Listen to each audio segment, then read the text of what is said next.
Доктор Энот өнөөдрийн подкастт мань оролцож байна. Маш их баярлалаа. Баярлалаа. Бид үнэхээр сонирхолтой цаг үед амьдарч байна. Та одоо хаана байгаа вэ? Иерусалимд уу? Тэл Авивт байгаа. Ойлгомжтой. Тэгвэл сонсогчдод маань өөрийнх нь талаар хаана өсөж төрсөн, хэрхэн мэрэгжлээ эхэлсэн тухайга жаахан танилцуулаад өгөхгүй юу?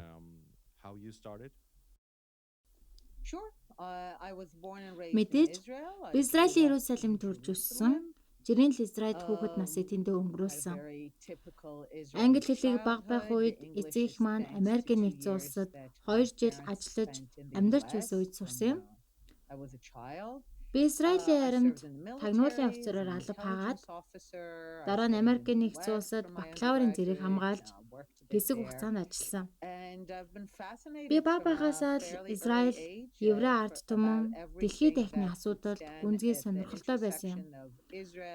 Мөн надад улс төрийн тодорхой туршлага бий. Би Шимон Перестэй хамт ажиллаж, дараа нь Израилийн парламентэд нэг ясандаа Кнесет гишүүнээр ажиллаж байсан. Улс төрөөс гарснаас хойш одоогоор бараг 12-оос 13 жил болж байна. Израилийн хурцтмал байдал, энх тайвны талаар ном бичиж, илтгэл тавьж ирсэн. Түүнчлэн би нийт 7 ном бичсэн нь биднийг өнөөгийн сэдв рүү аваачж байгаа юм шиг надад санагдлаа. Тэгвэл таны гол төлөв Израилийн улс төрийн зүүн талыг баримталж ажилладаг гэж хэлж болох уу? Тийм ээ. Би өөрийгөө одоо ч зүүнийг баримтлагч гэж үздэг. Гэтэ миний хувийн улс төрийн аялал гэвэл би 1990-ад оны үед Израилийн зүүн жигүүрийн улс төрд өсөж торинсон үеийн хүмүүсийн нэг. Тэр үед Израилийн зүүн талын улс төр нь энх тайванд хүрэх зам Израильд бий гэсэн үзэлтэй холбогддог байлаа. Тэр үзлийн гол санаа нь Израиль Палестинчуудтай энх тайванд хүрэхийн тулд Палестины тусгаар улсыг байгуулах ёстой гэсэн ойлголт байсан юм. Өөрөөр хэлбэл бидний болон энхийн хооронд зогсож буй цорын ганц зүйл бол баруун эрэг Газад Палестины тусгаар улс байгуулагдаагүй явдал гэж үздэг байсан юм. Тиймээс ч би тухайн үед Израилийн цэргийн алчилгаа, суурьшлийн бүс зэрэгт эсэргүүцэлтэй ханддаг байсан юм л да. Тэдгээр газар нутаг Палестинийн тусгаар улсад хариалагдах ёстой гэж нэг ёсондоо боддог байсан гэж ойлгож байна. Энэ бол тухайн үеийн энхий хөдөлгөөний гол онол байсан юм. Палестины тусгаар улсыг өгвөл энх тайван ирнэ гэсэн санаа. Би энэ онолыг боддоор шалгасан, бүх үеийг туулсан. Өнөөдөр хүмүүс үүнийг туршиж үзээгүй мэдээ ашиглагч үнэн дээр Израиль улс 2 удаа туршиж үзсэн юм. Би түүгээс нь ярил л да. 2000 онд ерөнхий сайд Ихуд Барак Израилийн цэргээ татаж цэргийн ажиллагаагаа зогсоосон. Гэтэл 2 тохиолдол хоёуланд нь Палестины удирдагчид татгалцсан юм. Би тухайн үед Израиль улс Газагаас цэргээ бүрэн татаж байх үеийн яриа хэлэлцээнд Шимон Пересийн мөн Ариэл Шароны эвсэлд хоёуланд нь оролцож байсан. Европын холбоо болон Палестины эрх баригчид Газагийн Рафахын бомб дээр хяналт тавина гэж тэд одоо ярьж байгаа хэдий ч тэр хэлцээрийн наривчилсан нөхцөлийг хилэлцэж байсан багт би байсан ч Хамас эрх мэдлийг гартаа авахд бүгд Ашкелонд руу дөрвсөн дүр зургийг харсан.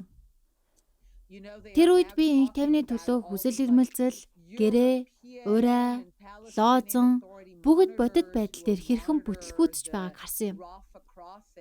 Израиль бүрэн татгалцсны дараа Палестинууд Газад юу хийснийг би харсан учраас би өөрөөсөө асуусан.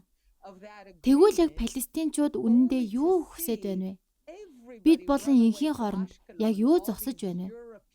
Яагаад гэвэл Палестины тусгаар улсыг байгуулах боломж тэдэнд олон удаа байсан ч тэд өөрсдөө хүлээж аваагүй. Үүнээс хойш би судалгаа хийж эхэлсэн. Тэр судалгаа дараа нь миний бичсэн The War of Return номын үндэс болсон. Палестинчуудтай уулзаад миний ойлгосон зүйл гэвэл тэд үргэлж бидэнд хүсэж буй зүйлээ хэлдэг байсан. Харин бид тэднийг сонсдоггүй байсан.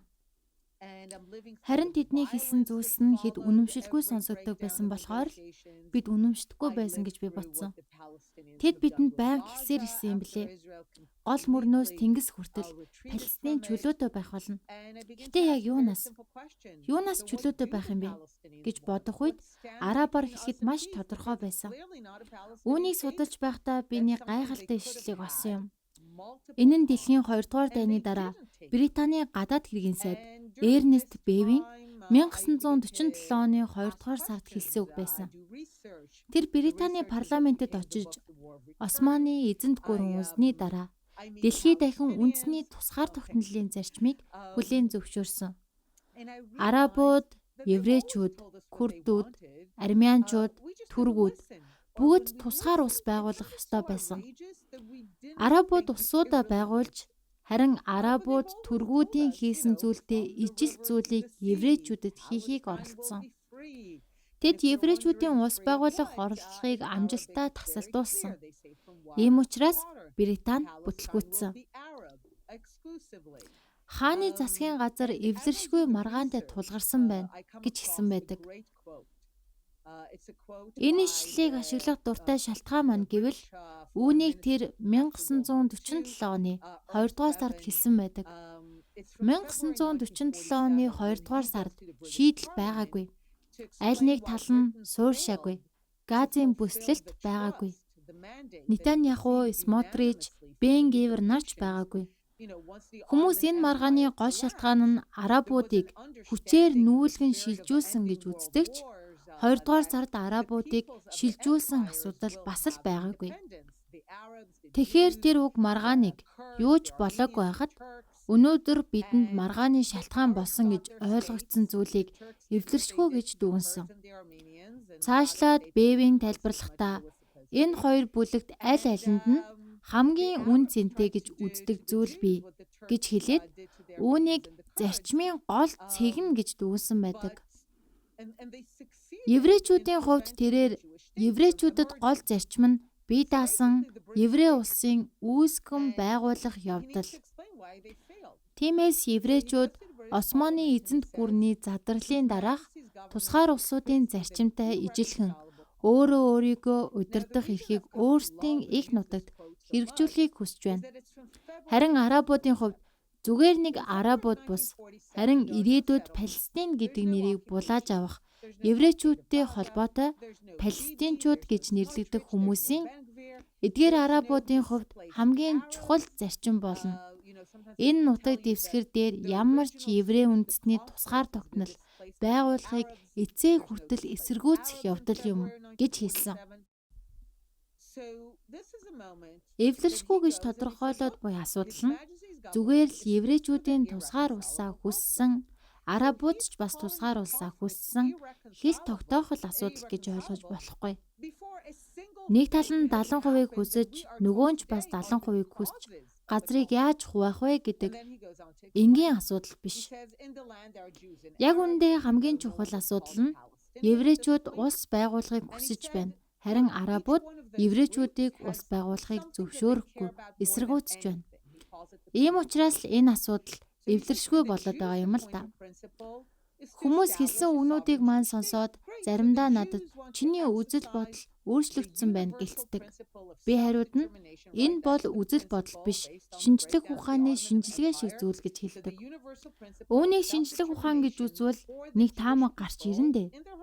Тэр таамаг нь бидний болон Инх тайвны хооронд саад болж буй цорын ганц зүйл нь Палестины улс байгуулагдаагүй байгаа явдал. Сайн таамаг гэж үзье. Гэтэ үүний дараагийн хэсгийг хүмүүс ихэвчлэн мартчихдаг. Энэ таамаглалыг үнэхээр хэд хэдэн удаа бүр янз бүрийн аргаар туршиж үзсэн. Хэрвээ та сайн судлаач бол бүх талаас нь туршиж үзхийг бодно шүү дээ. Шууд хэлцээ, нэг талаас нь цэргээ татах гэд олон янзаар оролцсон. Гэтэ бүгд л бүтлгүүцсэн. Тэгвэл сайн судлаачийн хувьд та дахиад бодно. Харин тэр шин таамгийг Бэвин 1947 онд хэлсэн. Гайхалтай нь энэ таамаглал бүх баримттай хамгийн сайн таарч байгаа төдийгүй учир шалтгааныг маш оновчтой тайлбарлаж байна. Бэви 1947 оны 2 дугаар сард үүнийг хэлсэн бөгөөд түүний илтгэл дурдсан улс төрийн ирээдүйн зан төлөвийг өнөө хүртэл урьдчилан хэлсэн юм.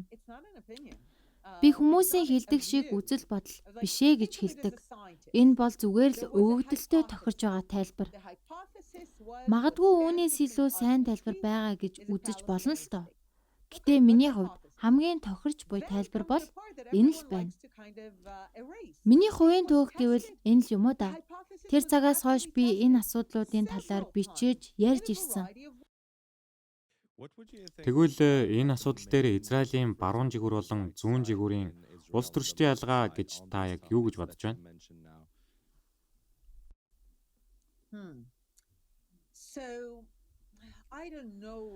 Одоо бол бараг ялгаа байхгүй болсон гэж хэлж болно.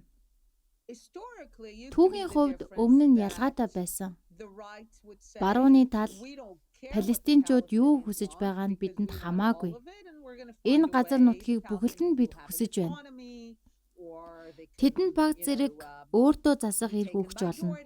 Эсвэл Йордан руу шилжиж болно. Гэтэ ерөнхийдөө тэд тусдаа улс байж болохгүй гэж үздэг байсан юм. Харин зүүн тал Палестинчууд зүгээр л тусгаар улс хүсэж буй ард түмэн тул цэргийн ажиллагаагаа зогсоож инх тавинд хүрэх хэрэгтэй гэж хэлдэг байв. Харин яг одоо энэ ялгаа байгаа гэж бодохгүй л байна. Ялангуяа 10 дугаар сарын 7-нд болсон үйл явдал хүмүүсийг нэг ойлголттой болгоход хүргэсэн байх л да. Нэг ёсондоо дайснуудын гол зорилго яг юу болох нь илүү тодорхой болсон. Харин гол асуулт бол үүнийг яаж шийдэх вэ гэдэгт оршиж байна. Тиймээс өмнөх шиг баруун, зүүн талын үзлийн ялгаа одоо бараг байхгүй болсон гэж бодож байна. Өөрөөр хэлбэл баруун ба зүүн талуудын байр суурь хоорондоо илүү ойртсон гэж ойлгож болох уу? Би одоо хүртэл энэ олон жилийн зөрчилдөөний талаар илтгэл тавих болгондоо урд нь ч хэлж байсан. Одоо би ч зүүн жигүүрийн хүн. Одоо ч инх тавныг хүсэж байгаа гэж хэлдэг. Заримдаа би өөрийгөө урт хугацааны инх тавны төлөө тэмцэгч гэж хэлдэг. Би инх тавныг хүсэж байна. Би энэ газрыг хизээж хувааж эзэмшихэд бэлэн. Бидний хооронд инх тавин тогтоход саад болж байгаа зүйл нь ямар нэг байгууллага, түрэмгийлэл, зөөршил эсвэл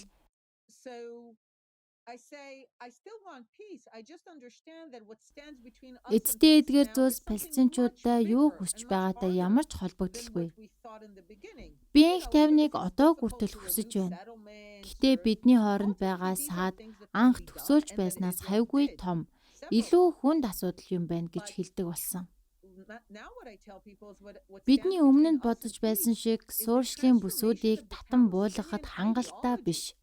Израиль энэ бүхнийг хэд хэдэн удаа хийх гэж оролдсон ч нөхцөл байдал өөрчлөгдөөгүй.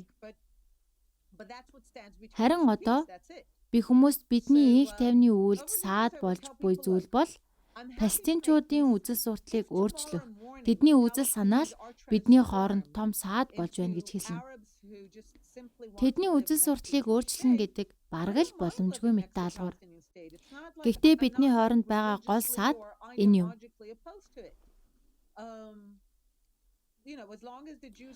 Олон жил би үнийг хэлсээр ирсэн. Би инх тавны гэрээ хийхэд баяртай байх болно. Хэрэв маргааш өглөө палестинчууд еврейн улстай зэрэгцэн айдасгүй тайван орчихыг хүсдэг болж өөрчлөгдвөл Палестины улстай зэрэгцэн амьдрах нь миний хувьд асуудалгүй.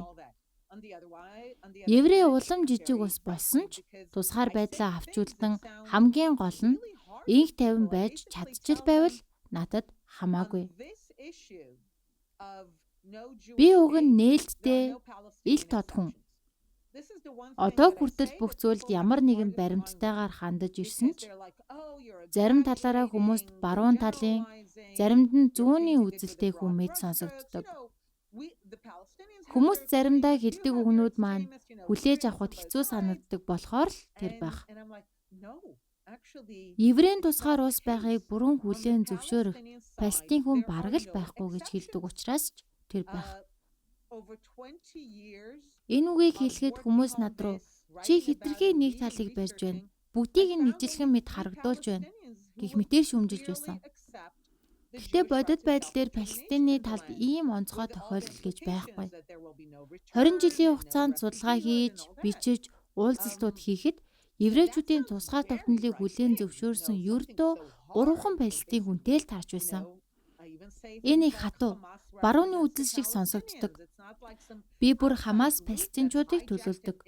Тэд гэмгүй хүмүүсийг барьцаалсан, гаднаас ирсэн бүлэг биш. Харин ард түмнийх нь тусгал гэж ч хэлдэг. Яг ийм үзэлтэй хүн Израильд хэд байгаа вэ гэж хүмүүс асуух үед би яг 5 хүнд бүгд миний найз болчихсон. Эсвэл 80% нь ийм байр суурьтай гэж хэлдэг. Тэр 80% хүмүүсийг онцолж ярьцгаая. Миний бодлоор Израилийн олонхын байр суурь яг ингэж санагддаг.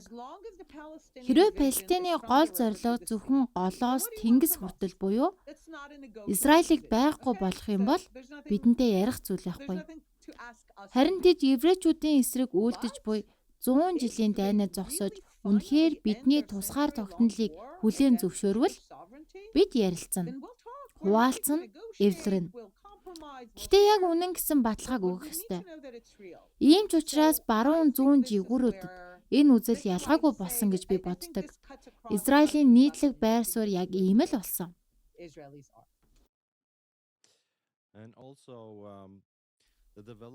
Таны хувьд 10 дугаар сарын 7-нд болсон үйл явдлын дараа Израилийн ард түмэн илүү нэгдсэн үү? Эсвэл арай илүү хуваагдсан уу? People close together, or does it also divide people in differences of opinions regarding this? Both. Хоёулаа л болсон. Зарим хэсэг илүү нэгдсэн, ялангуяа цэрэгт албахааж, улс орноо хамгаалж буй хүмүүсийн дунд эв нэгдэл нэмэгдсэн. Нөгөө талаараа цэрэгт алба хаадаг хүмүүс ба хаадаггүй хүмүүс гэсэн хуваагдал гарч ирсэн. Еврей талаас шашны хатуу ортодокс бүлэг, харин араб талаас мусульманууд байсан. Эх орноо хамгаалж буй израильчуудын хувьд илүү ойр холбоо үүссэн. Мөн бид бүгд дайсныхаа зорилгыг илүү тодорхой ойлгож эхэлсэн гэж боддог. Гэхдээ бид еврейчүүд учраас хилэлцэж, маргалдаж, нэгнийгээ буруутгах нь ч их байна. 10 дугаар сарын 7-нд болсон явдлыг бид одоо хүртэл бүрэн ойлгож амжаагүй л байна. Тэр өдөр болсон явдлыг бид кино, баримтад нэвтрүүлэг, ном, судалгаа, докторийн ажил гэд 50 жил цааш судлах болсон. Тэр өдөр болсон явдлыг бид бүрэн ойлгоход маш хол байгаа. Харин бидний маш сайн ойлгосон зүйл гэвэл Израиль улс байгуулагдсанаас хойших эмгэнэлт хамгийн ач холбогдолтой чухал өдөр юм. 10 дугаар сарын 7-ны аимшигт өдөр Холокостын аимшигт үйл явдлын дүр төрхийг эргэн авчирсан. Бид олон жил Холокостоор хэдэн мянган өргүүд устгагдсан. Маш олон хүүхдүүдийн амнаас ирсэн тухай номоос уншиж, түүхээс үзэж ирсэн. Яг л тийм зүйл болсон. Тэр өдөр палестинчуудын хийсэн үйлдэлийг хамт ажилдаг хүн маань араб хэлээр ярьдаг Энзац группэн гэж тодорхойлсон байдаг. Өрөөнөөс өрөө дамжин хүмүүсийг буудаж, аюулгүй өрөө шүүгэнүүдийг үртэл шалгаж байсан гэсэн. Хүмүүс шүүгээд нуугдаж байсан зураг нь үнэхээр Холокост, еврейчүүдийн эсрэг хомоглолт, устгалын аимшиг дүр төрхийг санагдуулсан юм.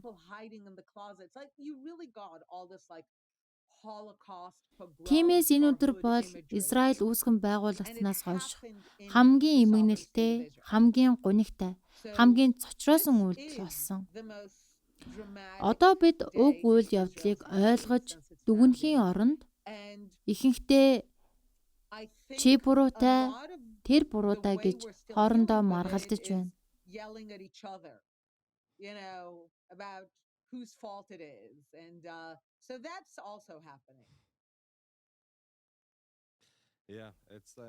Тийм ээ. Энэ бүхэн яг л түүхийн ном амилсан юм шиг байна. Миний гэр бүл ч гэсэн Холокостын үед өвөө эмээг алдсан. Би Норвегид амьдардаг еврей хүн. Уг дур зураг дахин давтагдахгүй гэж итгэж байсан ч 2023 онд ийм зүйл дахин болж байсан. 6 сая еврейчүүд хядагдсан Холокост шиг биш ч гэсэн цаа цанаа үйлдэлийн мөн чанар нь яг л ижилбэт. Хүмүүс геноцид гэдэг үгийг буруу хэрэглэж байна. Маш түгээмэл зүйл болсон. Апартейд эзлэн түрэмгийлэл гэх мэт үгс бүгд буруу утгаар хэрэглэгдэж Израилийг буруутгах зэвсэг болсон. Геноцид ч мөн адил. Гэвч геноцидын хамгийн гол асуудал нь зорилго. Зүгээр л нэг дэнээс ялгагдах хамгийн гол шалтгаан нь энгийн л зорилго. Энэ ярилцлагын эхнээс л бид ярьж эхэлсэн. Хинч палестинчуудын зорилгыг хүлээж авч үздэггүй. Гэвч тэд зорилгоо илэрхийлдэг. Яагаад бид тэднийг ноцтой хүлээж авдаггүй? Яагаад тэдний хэлж байгаанд нь бид нар итгэдэггүй? Энэ асуултыг олон удаа өөрөөсөө асууж үзсэн. Энэ асуудал олон шалтгаантай. Эхнийх нь хэрвээ бид тэдний шалтгааныг ноцтой хүлээж авах юм бол үр дагавар нь аимшигтай байх юм шиг санагддаг. Би хүмүүст тэдний хүсдэг зүйл бол энэ. Өөр ямар ч гаргалгаа байхгүй гэж хэлэхэд тэдэнд үүнийг сонсоод хүлээж авахд маш хэцүү байдаг. Учир нь энэ үнэхээр аимшигтай үр дагавартай. Нөгөө шалтгаан нь уг асуудлаас гарах гарц маш яриугтай амархан шийдэл байхгүй. Зүгээр л ерөнхий сайд Бенжаминыг буулгачихвал эсвэл Израилийг баруун эргээс гаргачихвал энэ бүх зүйл шийдэгдэнэ гэж бодож байвал маш буруу. Ингэснээр ямар ч өөрчлөлт гарахгүй.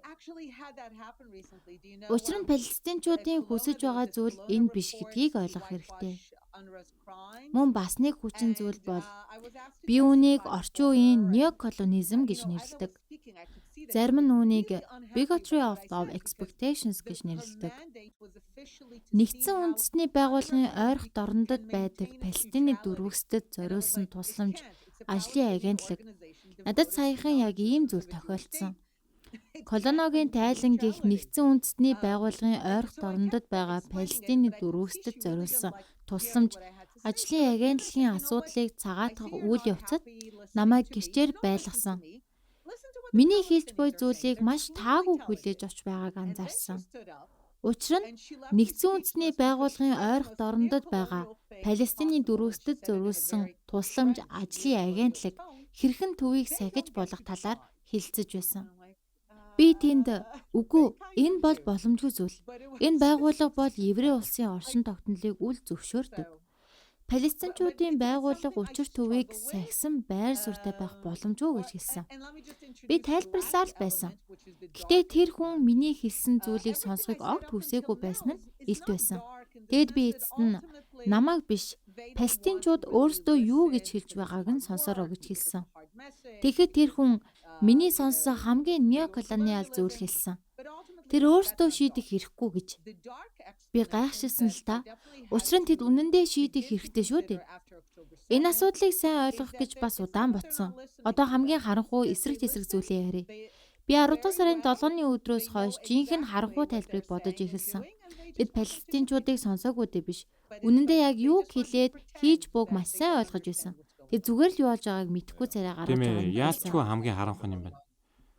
Нэгдсэн үндэсний байгууллагын ойрох дорндод байгаа Палестины дөрвөсдөд зориулсан ажлын агентлагийн тухай ярилцлага үргэлжлүүлье. Би Норвегид байгаа учраас энэ талаар хэлмээр байна. Манай засгийн газар Нэгдсэн үндэсний байгууллагын ойрох дорндод байгаа Палестины дөрвөсдөд зориулсан тусламж ажлын агентлагийг санхүүжүүлж дэмжлэг үзүүлдэг цөөн хэдэн орны нэг гэж хэлэхээс би үнэхээр ичж байна. Тэд саяхан ойролцоогоор 27 сая долларыг Нэгдсэн үндэсний байгууллагын ойрох дорндод байгаа Палестины дөрвөсдөд зориулсан тусламж ажлын агентлагид илгээх болно гэдгээ мэдгдсэн. Энэ талаар Норвеги шиг ухаалаг гэгдэг барууны улсыг ингэж байгаа та ямар бодолтой байна вэ? Юуны түрүүнд та маш зөв ярьж байна. Норвеги бол Нэгдсэн үндэсний байгууллагын ойрох дорндод байгаа Палестины дөрвөсдөд зориулсан тусламж ажлын агентлагт хамгийн их үнэнч хамгийн ил тод дэмждэг Нэгдсэн үндэсний байгууллагын ойрох дорндод байгаа Палестины дөрвөсдөд зориулсан тусламж ажлын агентлагийн улс төрийн зорилгыг дэмждэг улсуудын нэг. Норвеги дөрвөсдийн буцаж ирэх хэрэгтэй гэж албан ёсоор хэлдэг орон. Гэхдээ энэ эрх нь мэдээж байхгүй. Гэлээч Норвеги үүнийг улс төрийн хувьд дэмждэг. Тиймээс Норвеги бол Нэгдсэн үндэсний байгууллагын ойрох дорндод байгаа Палестины дөрвөсдөд зориулсан тусламж ажлын агентлагийг түүний улс төрийн зорилгыг ч бүрэн дэмждэг улсуудын нэг яалтчгүй мөн. Миний хэлэх ганц зүйл бол энэ үнэхээр аимшигтай. Би 3 орчим жилийн өмнө 10 дугаар сарын 7-наас өмнө Норвегийн парламентэд очиж Нэгдсэн үндэсний байгууллагын ойрох дорндод байгаа Палестины дөрвөсдөд зориулсан тусламж ажлын агентлагийн сөрөг үр дагаврыг тайлбарлаж байсан. Би дэлхийн 1-р 2-р дайны сургамжтай харьцуулж тайлбарласан. Дэлхийн 1-р дайны дараах гол асуудал нь гал зогсох, гэрээ хийгдэж, дайн зогссон. Харин германчууд бид ялагдаагүй шүү дээ. Хүмүүс яагаад биднийг ялагдсан мэт хандаад байгаа юм бэ? Зүгээр л гал зогссон гэсэн ойлголттой үлдсэн. Энэ нь хулгайлагдсан ялалт гэх ойлголтыг тарааж цаашлаад нацист үзлийг бий болгосон. Харин дэлхийн 2-р дайнд холбоотнууд энэ удаа хэн нь ялагч, хэн нь ялагдагч болохыг бүрэн тодорхой болгохыг зорьсон. Гал зогсоох тохиролцоо хийгдээгүй, зүгээр ч бууж өгөх биш. Ямар ч болцолгүйгээр бууж өгөхийг шаардсан. Энэ удаа дайнд ялагдагчид үнэхээр ялагдсанаа мэдэрсэн. Заримдаа би европчууд өөрсдөө үнэхээр өршөөлгүй удирдагчид санааны үр шимийг хүртсэн гэдгээ төдийлэн сайн ойлгодоггүйд нь жаахан дургу үрдэг. Олон жилийн турш Европоос хүмүүс ирж та нар яагаад ойлголцож чадахгүй байгаа юм бэ? Франц, Герман хоёр одоо ямар сайн харилцаатай билээ гэлцдэг. Хариуд нь би юуны түрүүнд та нар мянган жилийн турш өөр хоорондын араатан шиг хэдэлцэж байсан. Бид тийм хэмжээнд дүгчиж амжаагүй байна. Гэхдээ үнэн хэрэгтээ ойлголцод хүрсэн жинхэнэ шалтгаан нь нацист Герман бүрэн ялагдаж, эзлэгдэж устгагдсны дараа та нар ойлголцож эхэлсэн. Тэгтэл та нар зөвшөлдсөж чадсан гэж хэлдэг. Би яг энэ ойлголцыг л хүсэж байна. Тэгвэл Нэгдсэн үндэсний байгууллагын ойрох дорндод байгаа Палестины дөрвөсдөд зориулсан тусламж ажлын агентлаг яг юу хийсэн бэ? Нэгдсэн үндэсний байгууллагын ойрох дорндод байгаа Палестины дөрвөсдөд зориулсан тусламж ажлын агентлаг харин бусад дэлхийн 10 сая дөрвөсөд шиг амаргүйч хэлээ энэ бүхэн дууссан. Дайн төгссөн. Эндээс цааш амьдрах хэрэгтэй. Эдгээр бол шинэ хэл хязгаар гэж хүлээн зөвшөөргийг арабуудыг ятгахын оронд тэд ийм хүлээн зөвшөөрөхөд хатууж гисэн зум мессеж өгөхийн оронд Палестины дөрвөсдөд үгүй ээ та нар дайндаа ялагдаагүй.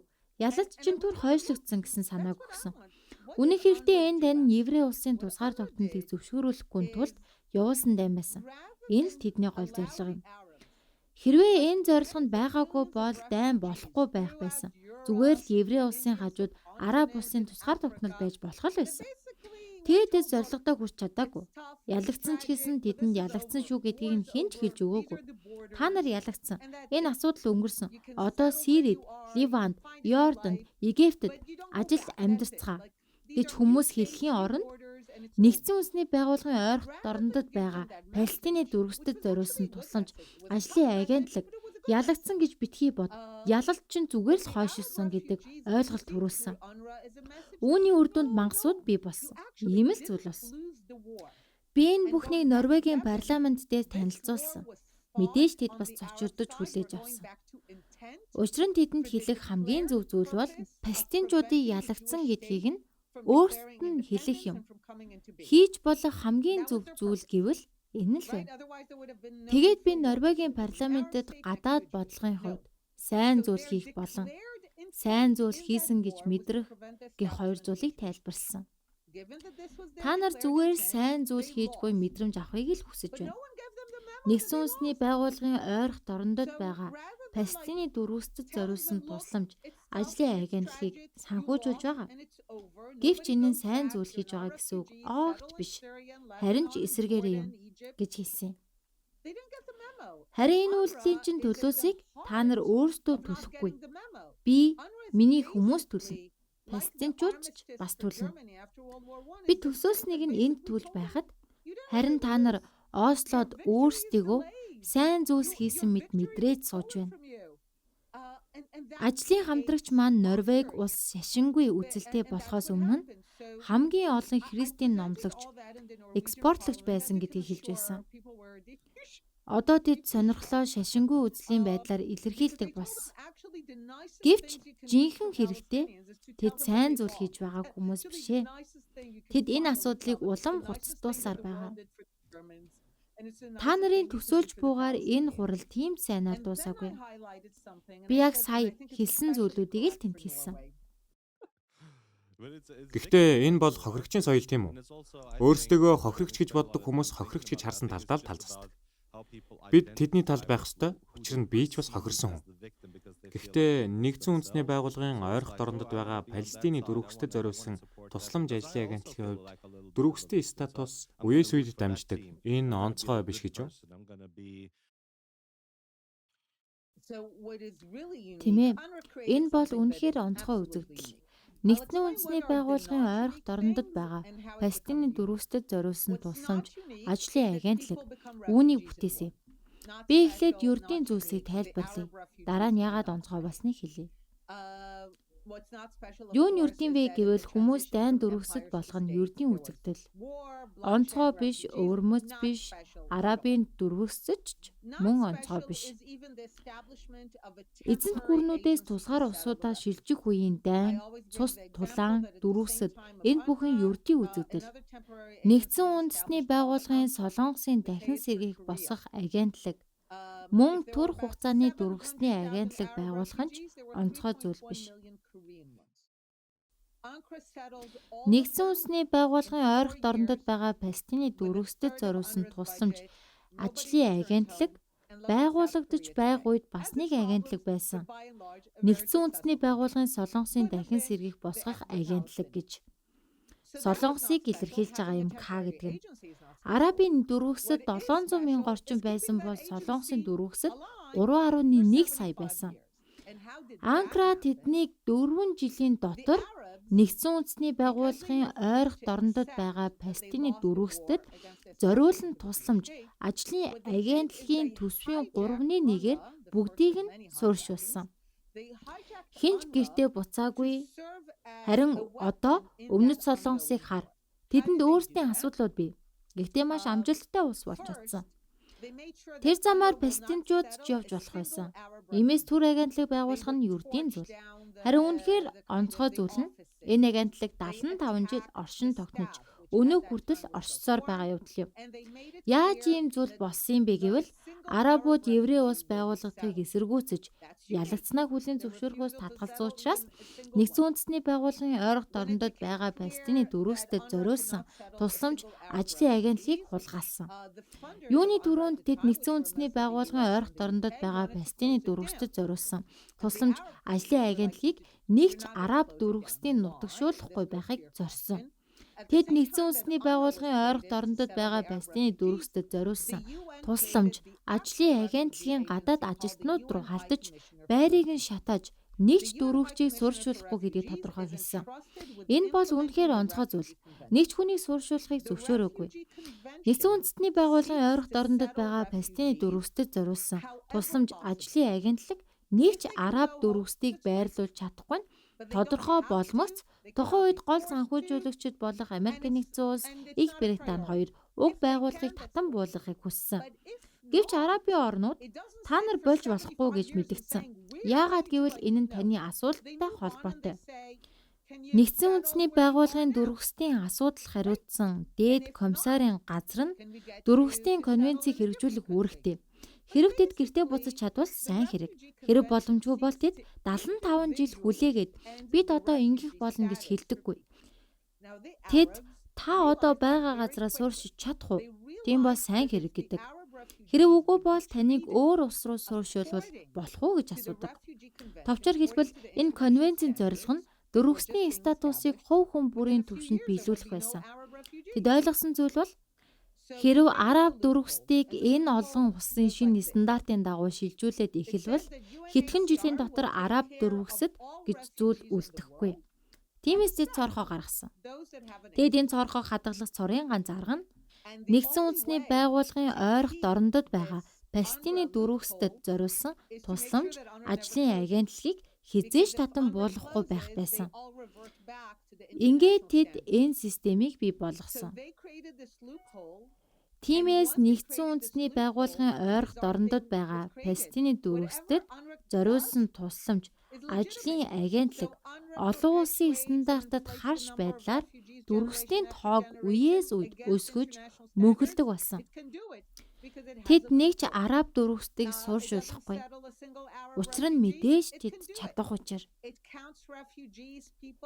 Тэд Рамалла, Газад амьдарч буй хүмүүсийг дөрвөстээр тооцдог.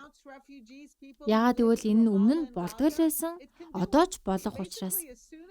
Палестин арабуудад хулгайлагдсан учраас энэ байгууллага еврей улсын оршин тогтнох эрхийг үгүйсгэх зорилгод үйлчилдэг.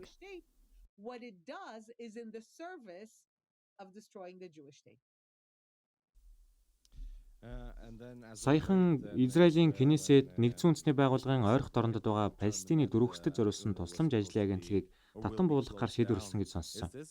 Энэ нь барууны ба зүүнний айл аль талын дэмжсэн нэг тал шийдвэр байсан уу? Юуны өмнө нэг зүйлийг онцлох нь зүйтэй. Израиль Нэгдсэн үндэсний байгууллагын ойрох дорндод байгаа Палестины дөрвөсtöд зориулсан тусламж ажлын агентлагийг хаах боломжгүй. Тэгвэл сайхан л байх байсан. Гэхдээ үгүй.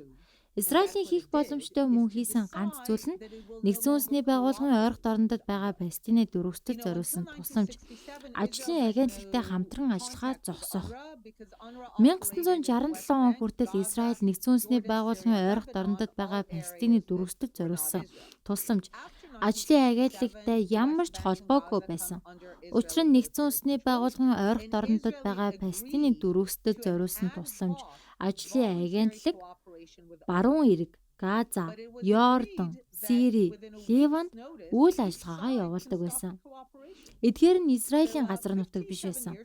1967 оноос хойш баруун эрэг, Газа Израилийн цэргийн хяналтанд орж, Израиль Нэгдсэн үндэсний байгууллагын ойрох дорндод байгаа Палестины дөрвөсtöд зориулсан тусламж ажлын агентлагтай түр хугацааны сайн дурын хамтын ажиллагаа байгуулсан. Гэвч тохиролцсон зүйл нь аль ч тал хүссэн үедээ 7 хоногийн өмнө мэдэгдээд хамтын ажиллагааг зогсоож болно гэсэн заалттай байв. Израиль уг байгууллагыг албан ёсоор хааж чадахгүй. Гэхдээ бид хамтарч бас чадахгүй гэж хэлэх хэрэгтэй л байсан. Би үүнийг Ираны агаарын хамгаалалтыг устгасантай зүйрлдэг. Хангалттай биш. Гэхдээ үр дүнтэй ажиллагааны зүрийг тавьсан. Олон жилийн турш ялангуяа Норвеги зэрэг орнуудын өгдөг гол тайлбар нь Израиль өөрөө Нэгдсэн үндэстний байгууллагын ойрох дорндод байгаа Палестины дөрвөсtöд зориулсан тусламж ажлын агентлагийг дэмждэг, хамтран ажилладаг гэсэн ойлголт байсан. Израилийн төр аюулгүй байдлын хоёр том худалд итгэж ирсэн. Учир нь Нэгдсэн үндэстний байгууллагын ойрох дорндод байгаа Палестины дөрвөсtöд зориулсан тусламж ажлын агентлаг палестинчуудтай байнга та нар ялагдаагүй, ялалт чинь зүгээр л хойшлогдсон. Нэг өдөр еврей улс байхгүй болж та нар буцах болно гэж итгүүлдэг. Мөн дашрамт хэлэхэд буцах тухай палестинчуудын үзэл санаа ямар ч гэмгүй, дурсамж биш гэдгийг ойлгох ёстой. 2023 оны 10 дугаар сарын 7-нд болсон үйл явдал бол тэдний буцах төсөөлөл юм. Тэгэхээр Израиль хоёр худалд итгэсэн юм. Нэг нь Нэгдсэн үндэсний байгууллагын ойрох дорндод байгаа Палестины дөрвөсtöд зориулсан тусламж ажлын агентлаг бол тогтворжуулагч хүчин гэж. Тэгвэл үнэндээ энэ үгүй. Энэ бол тогтворгүй зүйлэгч хүчин. Нэгдсэн үндэсний байгууллагын дорндод байгаа Палестины дөрвөсдөд зориулсан тусламж ажлын агентлаг сайн биш ч гэсэн Хамасаас дээр гэж итгэдэг байсан. Энэ нь бас л худлаа. Үнэндээ илүү мүү? Хоёр шалтгаантай. Нэгдүгээрт энэ байгууллага Хамасын олон удирдагчдыг төрүүлдэг хөрсөн болдог. Мюнхений Олимпийн наадамд Израилийн тамирчдыг хөнөөсөн алгын хэрэгт оролцсон хүмүүс бүгд дөрвөсний хуаранд өссөн.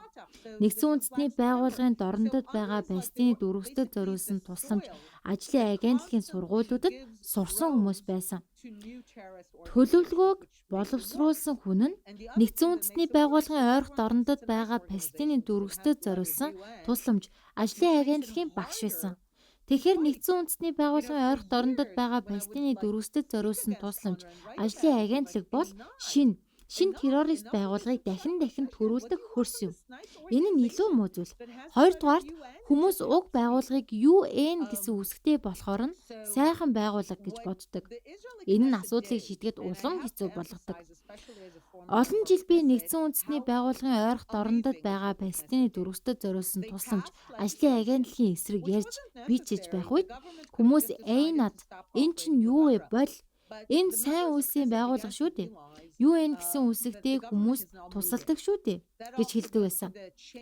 Тэгэхээр Израилийн Кнесет юу хийсэн бэ гэвэл би өөрөө Кнесетийн гишүүн байсан хүний хувьд энэ нь ямар гайхалтай шийдвэр байсныг онцлох ёстой.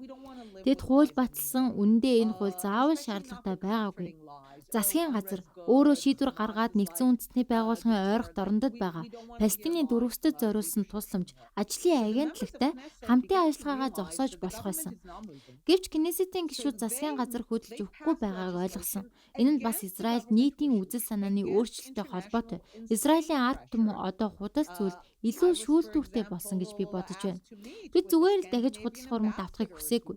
Тэр тусмаа тайвшруулах худлуудыг Нэгдсэн үндэсний байгууллагын ойрхон дорндод байгаа Палестины дөрвөсдөд зориулсан тусламж ажлын агентлаг сайн юм. Хаамаа сайсан. Бид удирдагчаасаа худал үгийг сонсохыг хүсээгүй. Кнесетийн гишүүд засгийн газар хөдөлж өгөхгүй байгааг ойлгосон. Тэгээд тэд олон улсын маш их дарамт засгийн газрын эсэргүүцлийн эсрэг хууль баталсан. Жишээ нь намайг Скандинавын элчин сайд нартай уулзуулахыг хүссэн. Тэд энэ хуулийн талаар санаа зовниж буугаа илэрхийлсэн. Харин би тэдэнд "Та нар санаа зовхын оронд гадаад хэргийн яамандаа энэ хуулийг дэмжих ёстой гэж хэлсэн. Уг хуулийг олон улсын дарамт энэ асуудлаар толгой өвтөхийг хүсээгүй. Засгийн газрын эсрэг баталж чадсан. Энэ бол түүхэн чухал үйл явдал гэж би бодож байна.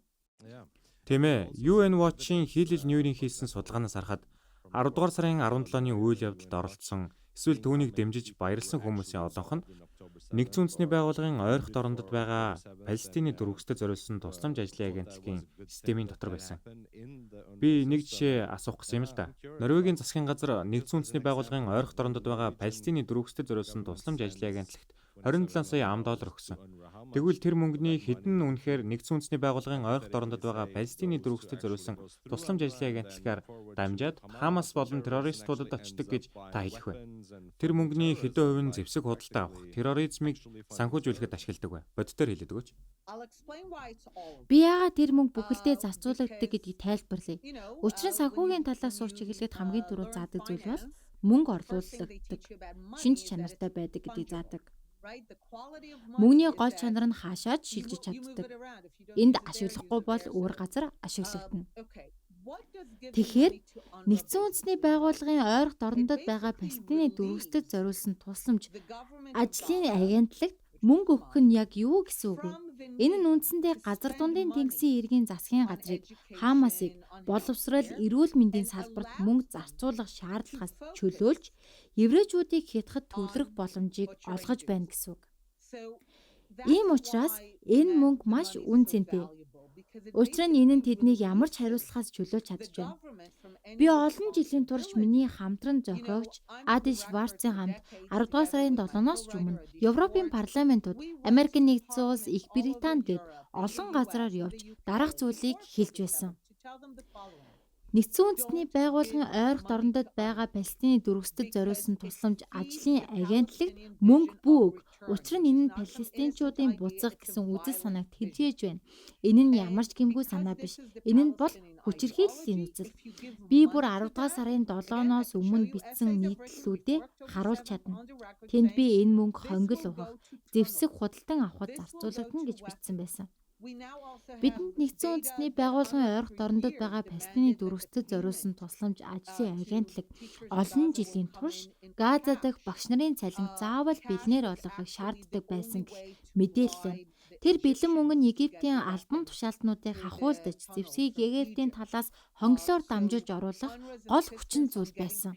Тиймээс нэгдсэн үндэстний байгууллагын ойролт орондод байгаа Палестины дүрвстэд зориулсан тусламж ажлын агентлагийн цалин бэлнээр олгох шаардлага нь зэвсгийн нийлүүлэлтийг хангахад гол үүрэгтэй байсан.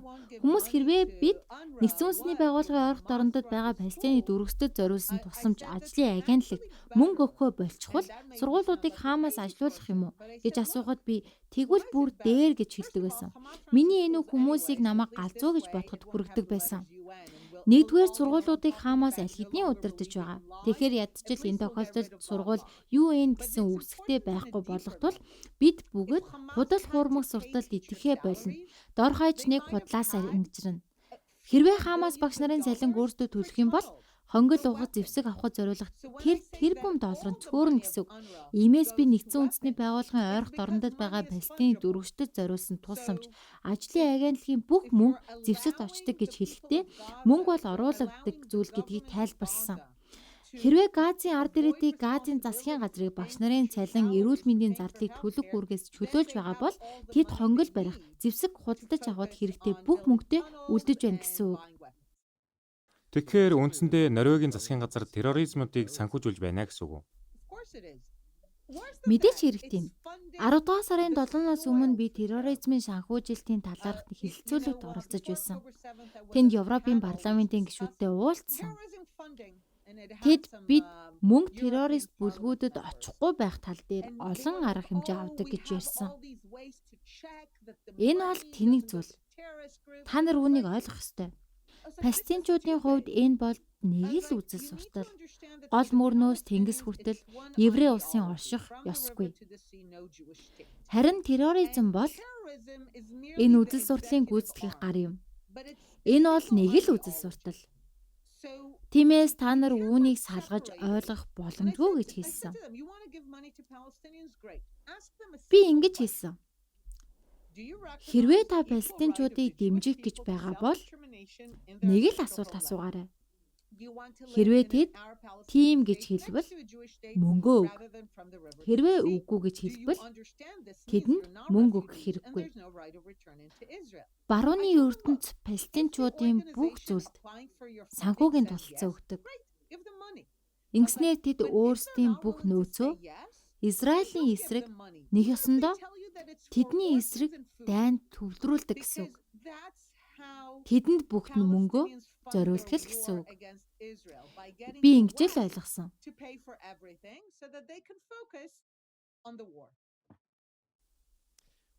Одоо бид палестинизм гэх таны бичсэн ном таны тодорхойлсон ойлголтын талаар ярилцах хэрэгтэй байх.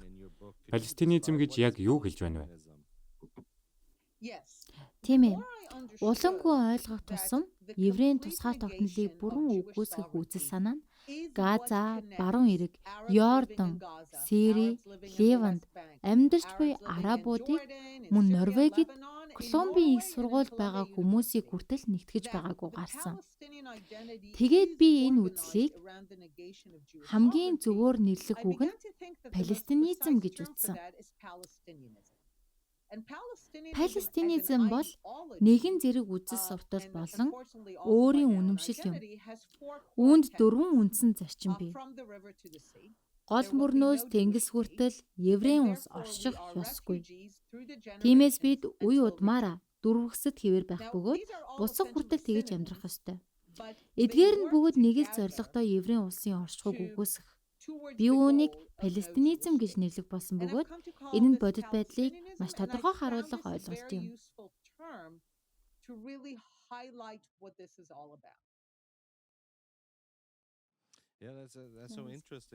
Маш сонирхолтой юм.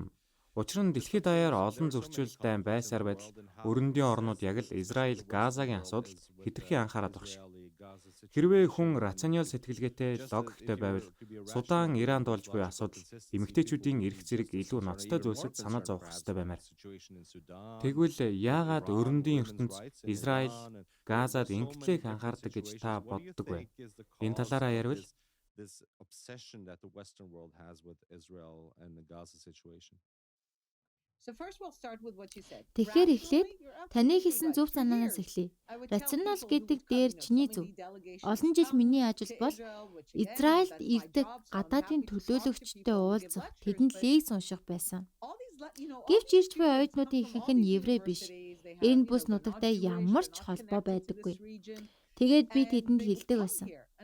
Хэрвээ чи дэлхий дээр зовлон шаналлыг багасгахыг хүсэж байгаа бол эндэрх нь цагийн гарт. Учир нь энэ бол хүн төрөлхтний зовлонгийн төв биш. Статистикаар хүний амь хохирлын хэмжээгээр харвал энэ бол том дайн биш. Тиймээс хүмүүсийн энэ асуудал дээр сонирхол татдаг зүйл бол рационал биш. Сэтгэл зүйн, шашны, соёлын зэрэг олон шалтгаантай. Норвеги улс өөрийн номлогчийн сэтгэлгээг секуляр буюу шашнаас ангид хэлбэрээр хадгалж үлдээсэн.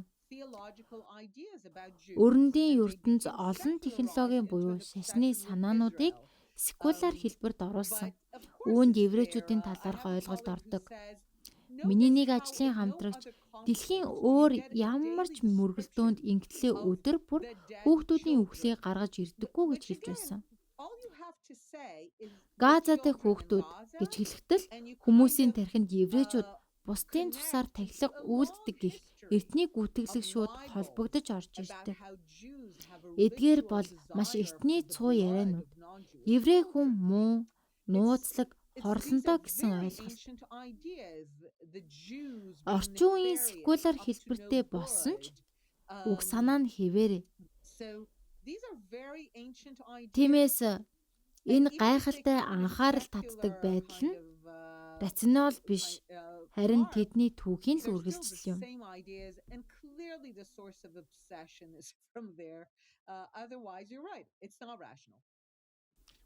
Эдгээр санаануудыг маш эртнийх болохоор хүмүүсийн дийлийнх нь үүнийг ухамсарлахгүйгээр бараг юу хийж байгаагаа ч мэдгүйгээр тээж байдаг гэж үү? Тийм ээ, яг тийм. Өнөөдөр хүмүүс өөрсдийн хийж байгаа зүйлээ ойлгодоггүй. Тэд гэхдээ энэ тухай би мэдэн дээр уншсан шүү дээ гэж хэлдэг. Гэвч хэн ч яагаад яг ийм мэдээлэл байнга гардаг юм бол гэж боддоггүй. Яагаад энэ сэдвэл байнга тэрхүү нүрэнд байдаг юм бол? Насан туршид хүүхдүүдээс их ялгаагүй. Бидэнд нэг түүхийг дахин сонсох нь таатай байдаг. Сэтгүүлч Мати Фридман 20 жилийн өмнө нэгэн гайхалтай өгүүлэл бичсэн байдаг. Тэрээр Associated Press агентлагт ажиллаж байхдаа Израилийн тухай янз бүрийн нийтлэл бичгийг хүссэн ч зөвхөн еврейчүүдийн ёс суртахууны бурууг зөвхөн бурууг л харуулсан нийтлэлүүд л редакцаар дамждаг байсан гэдэг.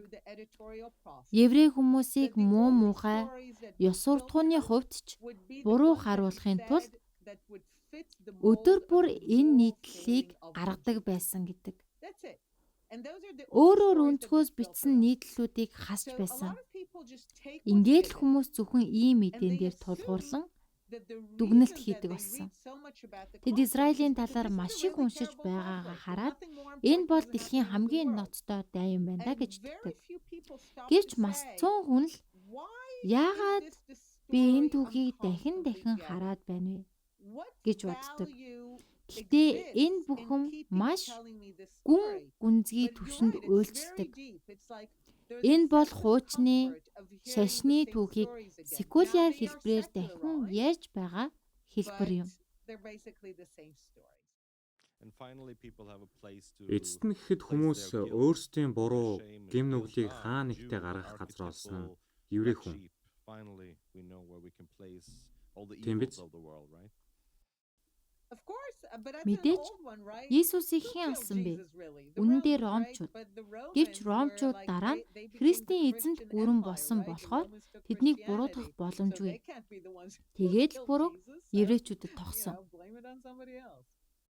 Та өнөөгийн нийгэм, ялангуяа 2025 оны өрөндийн ертөнц болон 1930-ад оны Европын үр амьсгалыг харьцуулбал ямар төстэй зүйлс анзаарэгддэг вэ? Гитлерийн өмнөх үеийн тэр хандлагууд дахин сэргэж байна уу? Би сүүлийн 20 гаруй жил ажигласан нэг сонирхолтой зүйлийг Плакатын стратеги гэж нэрлэдэг. Үүнийг Израилийн эсрэг жагсаал бүрийн плакат дээр харж болно. Энэ бол гайхалтай, ухаалаг, гэхдээ аюултай стратеги. Бүтц нь маш энгийн. Тэгшитгэлийн хэлбэртэй. Гэвч би өнөө хүртэл нэг ч плакат дээр дараах үгийг харж байгаагүй. Сионизм. Еврей ард түмэн өөрийн өвөг дээдсийн нутагт тусгаар тогтмол чөлөөллөө илэрхийлсэн улс төрийн хөдөлгөөн. Энэ урт плакат боловч үнэн утгатай цорын ганц нь. Харин бодит байдал дээр плакатын нөгөө талд юу бичигддэг вэ гэвэл империализм, колоничлол, арсны ялгуурлал, цагаан арсныг дээдлэх үзэл. Эдгээр үгс бодит байдлыг илтгэх гэж сонсогдоогүй. Харин яг эсвэргээрээ бодит байдлыг гуйвалдаг. Еврейчүүд бол эдгээр бүх аимшигт хөнөөлийн хохирогчд байсан. Гэвч эдгээр үгсийг чөтгөрийн синоним болон ашигладаг. Ингээд хүмүүсийн тархинд нэгэн ойлголт тогтдог. Израиль, сионизм, Давидын од, чөтгөр. Харин чөтгөрийг яадаг вүлээ? Чөтгөрийг устгадаг, чөтгөртөө ярилцдаггүй. Чөтгөртөө хоёрлсон шийдлийг гаргадаггүй. Тиймээс 10 дугаар сарын 7-ны дараа нэг плакат гарч ирсэн. Дээр нь бичсэн зүйл бол дэлхийг цэвэр байлгая, доор нь Давидын од хогийн савнд хаягдсан зурагтай байсан. Би тэр плакатыг хараад бинго гэж утсан. Учир нь энэ нь плакатын стратегийн логик дүгнэлт. Хэрвээ чи ертөнцид муу зүйл байна гэж итгүүлбэл дараа нь цэвэр ертөнц буюу утоп гэх санааг бий болгодог. Тэгээд тэр цэвэр ертөнцийн замд еврейчүүдийн нэгдэл буюу еврей үндэстэн саад болж байна гэсэн үзэл. Ингээд тэднийг хогийн савнд хаях ёстой. Ямар ч аргаар хамаагүй гэсэн үзэл гарч ирсэн. Бид үүнийг өмнө нь ч харсан. Нацист Германд яг энэ санаа үндэс нь үзэл суртал нь байсан. Тэнд ариун цэвэр ертөнц бий. Харин тэр цэвэр ертөнцид хүрэхэд саад болж буй зүйл бол еврей нэгдэл юм гэж итгэдэг байсан юм. Антисемитизм бол зүгээр нэг арьс өнгөөр ялгуурлах хэлбэр биш байсан. Нацистууд угсаатны шинжлэх ухаан гэх хуурамч ухаанд итгэдэг байсан ч бусад арьс угсааныхныг устгах гэж оролдоогүй. Тэднийг дарлаж, боолчлох зорилготой байсан. Энэ бол ердийн дээд дооцсон шатлалт үзлэл байсан. Харин еврейчүүдийг бүр мөсөн устгах ёстой гэж итгэдэг байсан. Учир нь тэднийхээр бол еврейчүүд нь тэдний ариун авралт хүрэхэд цаад болж буй хүчин зүйл байв. Өнөө үеч яг адил санаа оршиж байна. Төгс ертөнц, цэвэр ариун ертөнц энэ хоёрын дунд байгаа хамгийн том саад бол еврей нэгдэл гэсэн ойлголт. Энэ бол хамгийн эртний, хамгийн аюултай үзэл санаа. Анзаарахад бүх муу үгс Израиль, сионизм, Давидын од гэдэг талд байдаг.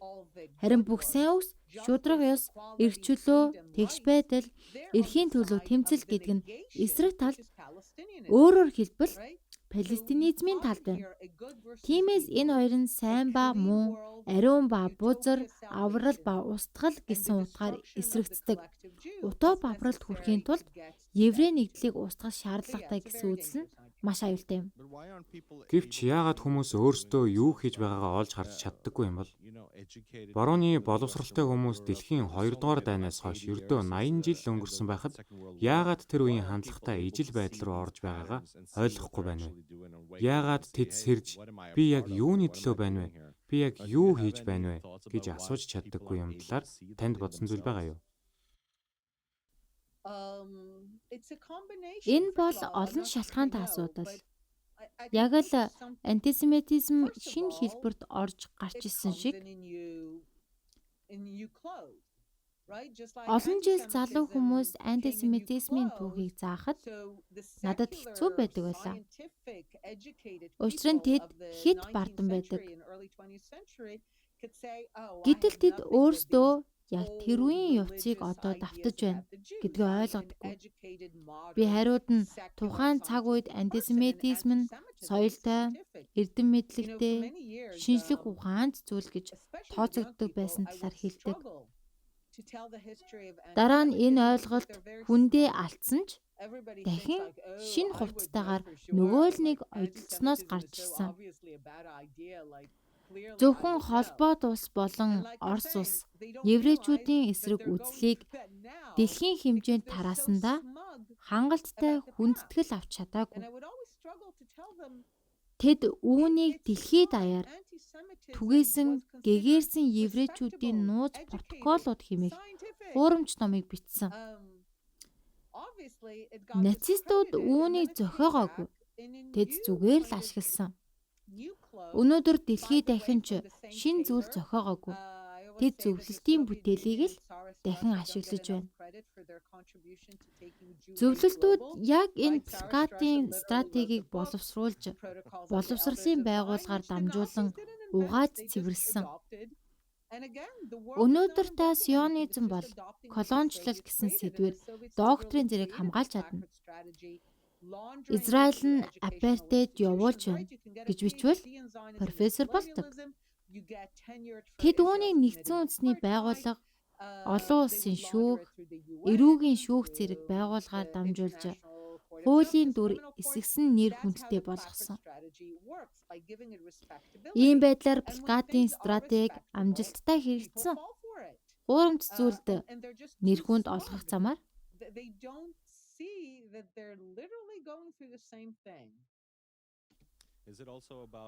Магадгүй энэ өөрийнхөө доторх муу талыг хүлээн зөвшөөрч чаддаггүйтэй холбоотой юу?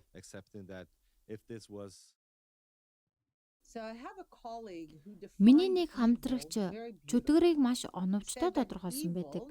Тэрээр чөтгөр бий болохын тулд хүн эсвэл бүлэг хүмүүсийг чи өөрийнх нь авралт саад болж байгаа гэж итгэх ёстой гэж хэлсэн.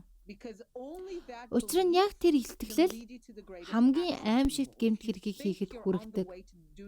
Хэрвээ чи өөрийгөө хамгийн агуу сайн үйлийг бүтээж байна гэж итгэвэл утоп, аврал, ариун ертөнцийг авчиж байна гэж бодвол түүний төлөө чи хамгийн аимшигтай хэрцгий зүйлсийг хийхэд бэлэн болдог. Сүүлийн үед ялангуяа олон улсын Холокостын дурсгалын өдөр өнгөрсний дараа би энэ талаар их бодож байгаа. Энэ өдөр анхандаа чин сэтгэлээсээ дурсамжийн өдөр байсан ч сүүлдээ зүгээр л муу хүмүүс муу зүйл хийжээ гэх ерөнхий утгатай өдөр болж хувирсан. Харин энэ жил бүр дордож жүүдүүд өөрсдөө нацистууд юм байна гэсэн утгатай өдөр болчихлоо. Эли Визелийн хэлсэн гайхалтай үг ээ. Миний дахин хардаг нэг зүйл бол Холокостыг еврейчүүдийн эсрэг байсан гэдгийг нууж дэлхийн нийтийн муу муухай жишиг мэд болгосон.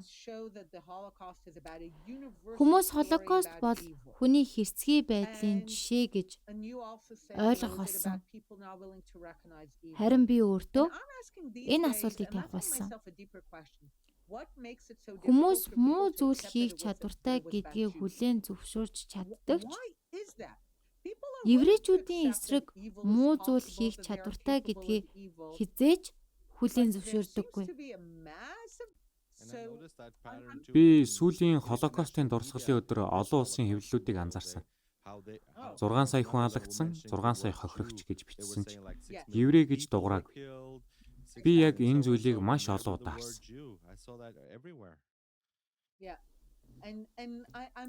Тийм ээ. Сүүлийн үед надад бодогдоод байгаа зүйл бол Эли Визел зөв хэлсэн. Холокост бол бүх нийтийн муу муухай талаар биш, еврейчүүдийн тухай байсан. 10 дугаар сарын 7-нд болсон аимшигт алан хидах ажиллагаа Хамасын тухаглалыг харвал 50% нь муслимын ахын дүүс, 50% нь нацист үзлээс бүрдсэн байдаг. 10 дугаар сарын 7-ны аимшигт алан хидлага бол дурддагдаад буй еврейчүүдийн эсрэг халдлагад өдөөгдсөн аимшигт үлийн илрэл юм.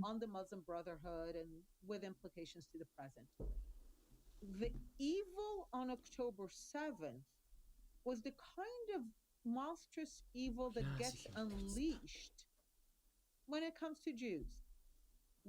Яагаад энэ нь хүмүүсийн хувьд сохор цэг болчихсон юм бэ?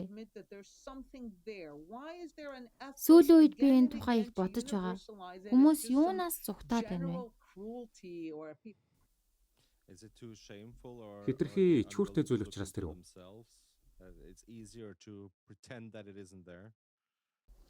Сайн мэдэхгүй л энэ. Гэхдээ нэг л тодорхой зүйл бий. Тэд хүрхээс эмээдэг нэг зүйл тэнд байгаа. Мэдээж тийм байх. Энд Норвегид Холокостын дурсгалын өдрийн талаар дурдвал бидэнд Холокост болон тэнд болсон бүхнийг дурсах, ард иргэдэд дахин сануулах, түүхийн дурсамжийг хадгалах үүрэгтэй олон байгууллагууд байдаг. Энэ жил тэд хэнийг илтгэл тавихад урьж байгааг харахад нэг тодорхой хэв маяг ажиглагдсан. Тэд сионизмыг эсэргүүцдэг еврейчүүдийг урьсан. Өөрөөр хэлбэл тэдний хүссэн байр суурьтай еврейчүүдийг. Ингэснээрээ тэд сайн ба муу еврейчүүдийн хооронд хуваагдал, зөрчил үүсгэж байна. Сионизмын эсэргүүцдэг еврейчүүдийн талаар таны бодол юу вэ? Өөрөөр хэлбэл Палестинчлах гэх үзэл санаатай бараг Фельштейний үзэгдэл зүйлтэй хамт яваа хүмүүсийн тухай. Тийм зүйл хийж буй еврейчүүдийн талаар та юу гэж боддог вэ? Хамгийн түрүүнд хэлгээд энэ бол еврейчүүдийн амьдралын байнгын нэг хэсэг юм. Нөгөө талд сүмийг төлөөлөн оролцож байсан хүмүүс нь үргэлж итгэлээс олсон еврейчүүд байсан. Учир нь тэд л талмуудын ишлэлүүдийг иш татаж бүх мэдлэгийг ашиглан маргалдах чадвартай байсан юм. Тэгэхээр энэ бол маш эртний үзэгдэл бөгөөд еврейчүүдийн амьдралд үргэлж оршиж ирсэн зүйл юм. Харамсалтай зүйл нь еврейчүүд цөөн учраас өөрийн ард түмнээсээ урвах, тэднээс нүгэр буруулахад нэг талаас асар их дарамт, нөгөө талаас асар их урамшуулал үргэлж авдаг. Чичилийн хэлсэн үгийг иш татъя. Хувь хүнд бол үнэн байж магадгүй. Гэхдээ хүмүүс тийм зүйл хийснээрээ үлдсэн амьдралынхаа турш тэр шийдвэртэйгээ хамт амьдрах хэрэгтэй болдог. Цөөнх байдлаар амьдарч байгаа үед асар их дарамт ба урамшууллын дунд олон хүн буулт хийдэг нь үнэн. Олон жилийн өмнө Кнесетийн хэлэлцүүлэг дээр сууж байх үед нэгэн залуу оюутан ингэж хэлсэн юм. Би одоо докторийн хөтөлбөрийг судалж байгаа. Би ийм сонголтуудтай байна. Баталгаатай албан тушаал, урамшуулал, бусдад дуу хоолой илүү сонсгох боломж. Энэ бүгд өөрийн ард түмнээ урвсан хүмүүст л очдог. Харамсалтай нь тийм урамшуулал, энэхүү шийтгэлгүй ашигт үргэлж хариу үйлдэл үзүүлэх хүмүүс байсаар ирсэн. Цаашдаж байх болно. Бид Норвегид байгаа еврей нийгэмлэг дотроо энэ талаар ярилцаж, санал бодлоо хуваалцаж байсан. Ялангуяа еврей соёлд санал зөрөлдөх, мэтгэлцэх, ярилцах нь маш чухал гэж би боддог. Энэ бол еврей амьдралын жирийн нэг хэсэг гэж би бодож явдаг юм л да. Гэхдээ өөрийн ард түмнээ орхиж, урваж, худалддаг байдал бол огт өөр зүйл гэж би бодож явдаг юм л да. Тийм ээ. Энэ нь үнэхээр үзэл бодлын зөрчлөө мэт харагдаж нэг зөв. Үндэ тийм биш. Мөн энд Норвегид байгаа хүмүүс ер нь энэ нийгмийн нийтлэг ойлголтоор хэрвээ Нетаньяхуг огцруулчих бол Хамаас барьцаалагдсан хүмүүсийг суллаад дайн дуусна гэж итгэдэг. Хүмүүс түүнийг болон барууны үзэлтэй түүний засгийн газрыг энэ дайны гол хөдөлгөөгч хүч гэж үздэг. Энэ үзэл бодлын талаар та юу гэж хэлэх вэ? Тиймээс би 1947 оны 2 дугаар сарын ишлэлийг дурддаг. Миний хэлсэнчлэн тэрүүд Нетаньяху гэж хүнч байгаагүй, ямар нэг шалтгач байгаагүй. Гэтэл зөрчил аль хэдийн оршиж байсан. Надад бол энэ бүх барьцааны асуудал дэлхийн нийтэд хийсэн жинхэнэ урвалчийг санагддаг. Хүмүүс үүнийг гэрээ гэж нэрлэдэг. Гэхдээ энэ бол гэрээ биш. Энэ бол барьцаа, дарамт, шахалт. Хэрвээ чи барьцааны мөнгө төлөхөөр зөвшөөрсөн бол гэртээ очиод би сайн тохиролцоо хийлээ гэж хэлэхгүй. Чи албадлагын дор төсөн л гэсэн үг. Тэгэхээр бид энэ барьцааны төлбөрийг аимшигтай нэг зохион байгуулалтаар туслаад 7 хоног бүр төрөлж байна гэсэн үг. Тэдэнд хэвлэх машин, постер, жүжиглэл гээд бүгд байгаа. Энэ бүхэн нь тэдний өсөглөн, геноцид, зовлонгийн тухай бүх мэдэгдэл ямар худал болохыг дахин нотолж байна. Харин хүмүүс өөрсдөөсөө нэг удаач яагаад би эдгээр худлыг ингэтлээ амархан итгэж хүлээж авдаг юм бол гэж асууж үздэггүй. Хамас 4 Израиль эмэгтэй цэргийн ажиглагч нарыг суллахад тэр үйл явдлыг бидэнд зориулж еврей хэл дээрх том тууцтайгаар жүжиглэн харуулсан. Тэр тууцанд юу гэж бичсэн бэ гэвэл чөлөөлөх өдөр ирэх болно. Бид нэг өдөр ус байгуулга болно. Газа үрд биднийх. Израиль даяар бүгд харж байсан тэр мөчид. Тэдний сонгож бичсэн үг нь энэ байсан. Сионизм ялж чадахгүй. Тэд өөрсдөө тухай эерэг ямар ч зүйл бичээгүй. Энэ л палестинизм гэж нэрлэгдэх үзэл гэж хэлж болно. Ямар нэгэн зүйл бүтээх тухай биш. Харин еврейчүүдийн бүтээснийг өгөөсгөх тухай юм. Тэдний хэлэх гэсэн зүйл нь бид энх тавин хөсөж байна. Биш байсан. Харин та нар өөрсдийн бүрэн эрхт еврей улсаа авч чадахгүй гэж хэлсэн байсан. Тэд Нетаньяхуг огцруулбал үлдсэн барьцаалагдсан хүмүүсийг суллана гэж бичиж болох байсан. Гэхдээ тэд нар тэгээгүй. Еврей хэл дээр тэд яг юу хэлэх гэж байгаагаа илт харуулсан. Бидэн зүгээр л сонсгол хэрэгтэй гэж.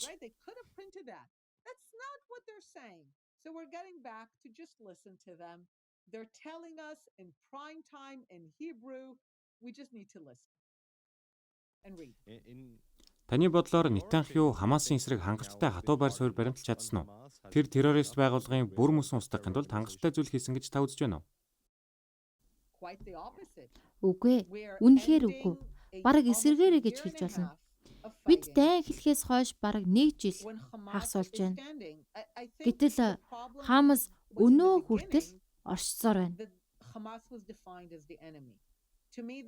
Миний хувьд хамгийн том алдаа нь Хамасыг дайсан гэж тодорхойлсон явдал гэж боддог. Энэ нь яг л Америкчууд 1941 оны 12 дугаар сард Японы эсрэг дайн зарлахын оронд зөвхөн Японы нисгэгчдийн эсрэг дайн зарласан мэтэл зүйл юм. Зүгээрээ эзэнт гүрнийхээ үндэсний давуу үзлийг хадгалаад байж олно. Бид зүгээр л нисгэгчдийг алах болно гэж хэлж байгаа мэт. Израиль дайны зорилго нь зөвхөн Хамасын эсрэг гэж хэлэхэд яг ийм л зүйл хэлсэн гэсэн үг. Гүй Хамас бол зүгээр л палестинизм. Үзэл санааны гүйцэтгэх гар хэрэгжүүлэгч хэсэг юм. Тэд хэрцгий харгас байж боловч Яг тэр үзэл сурталыг л төлөвлөдөг. Тэд Газын гим зэмгүй ард түмнийг барьцаалсан юм биш. Тэд Газаас гаралтай тэднийг төлөөлдөг. Тэдний харж буй ирээдүй бол палестинизмын үзэл санаа. Тэгэхээр ерөнхий сайд энэ дайныг зөвхөн Хамасын эсрэг гэж үзүүлэхээр зөвшөөрсөн тэр мөчтөл бид үнэндээ ялагдсан гэсэн үг. Газар дундын тэнгисийн Газын иргэдийг Хамасын гишүүдээс яаж ялгаж болох вэ? Бидэнд тун тодорхой нэг зүйл бол Хамасыг шүүмжилдэг дуу хоолойнууд байдаг. Гэсэн хэдий ч тэд палестинизмыг шүүмжилдэггүй. Тэдний шүүмжил нь Хамас бүтлгүүтсэнд л чиглэдэг. Энэ сүрэл энэ үүмэнийг хардаа гэж хэлдэг. Харин тэр үзэл суртал тэр санааны үндсийг өөрийг нь огт олж хардаггүй. Би энэ бүхнийг уншихыг өөрийн үүрэг мэд болгосон. Бүх ярилцлага, ишлэл, мэдэгдэл бүрийг тэдний хинэн ч гол санааг нь эргэлж асуугаагүй. Бид яагаад 100 дамнан еврей улсыг эсрэг тэмцэж ирвэ? Эсвэл бид яагаад Газаг худалдаа шинэ бүтээлээр цэцгэлсэн бүс болгож чадаагүй юм бол гэж нэг ч хүн асуугаагүй. Харин үүний оронд тэд бүхнээ зориулж Газаг нэгтгэсэн. Дайны машин болгосон. 2023 оны 10 дугаар сарын 7-нд Хамас амжилт байгуулж байна гэж тэд ботход Газад баяр хөөр дүүрэн байсан. Та нар яагаад гимгүү энгийн хүмүүсийг алаад байгаа юм бэ гэж хэлэх нэг ч дуу хоолой байгаагүй. Газа даяар баруун эрэгт дэлхийн их сургуулиуд дээр хүртэл бүгд еврейчүүдийн эсрэг хядлага үйлснэг баярлан тэмдэглэж байсан. Лондон, Нью-Йорк, Колумби их сургууль гээд хаасайгүй миний өмнөөс биш гэж бичсэн самбар барьсан нэг ч Палестин хүн харагдаагүй. Гэтэл нөгөө талд Израиль ямар нэгэн зүйл хийгээгүй байхад л мянган еврейчүүд миний нэрийн өмнөөс биш гэж бичсэн самбар барин жагсаж байсан. Тэгэхээр баримт нь тун тодорхой. Энэч дуурдаггүй.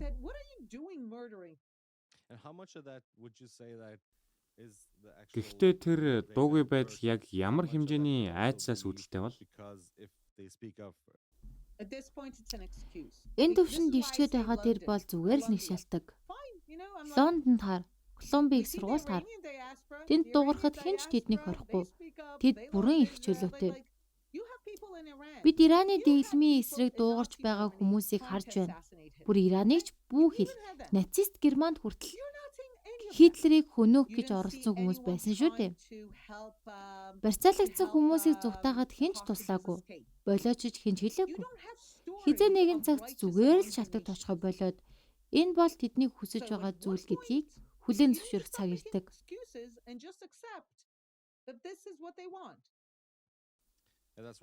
Суллагдсан барьцааны хүмүүсээс ч би яг ийм зүйл сонссон. Тэдний Газад гэр бүлүүдийн дунд хорж байх үед бүгд оролцож бүгд тусалж байсан гэж хэлсэн. Тэд тэнд байгаа хүн бүр террорист гэж хэлж байсан. Надад ч бас тийм сэтгэл төрсөн. Тийм. Израиль Палестины зөрчлийн энэ бүх түүхийг хүүхэд ойлгохоор энгийнээр тайлбарлаад өгч болох уу? Болно. Үндэ энэ бол тун энгийн. Хүн маань баг байхад нэг удаа надаас энэ зөрчлийг тайлбарлаж өгөөч гэж асуусан юм. Би түүнд 1947 оны Хуваалтын газрын зургийг үзүүлсэн. Израиль улс олсон тэр газар нутаг тухайн үед ихэнхдээ цүл намагтай газар байсан юм. Харин яг тэр газрыг еврейчүүд сэргээж хөгжүүлсэн юм. Тэр үед харин арабууд татгалцсан. Еврейчүүд хамтран хувааж энхийн замаар шийтгэхэд бэлэн байсан. Харин арабууд яасан ч болохгүй, та нарт юу ч байхгүй гэж хэлсэн. Хамгийн энгийнээр хэлбэл нэг тал нь хуваалцахыг хүссэн, нөгөө тал нь та нарт юу ч өгөхгүй гэсэн. Надад еврей найзуудаас маань ирсэн хэдэн асуулт байгаа юм л да. Хэрвээ танд цаг байгаа бол тэдгээрийг асуух гэсэн юм. Мэдээж болов яах вэ? Израиль болон сионизм бол үнэн хэрэгтээ хууль ёсны бодит үндэстэй үйл хэрэг гэдгийг бид яаж хүмүүст ойлгуулах вэ? Тэр мессежийг хүмүүст хүргэхийн тулд яг яах ёстой вэ?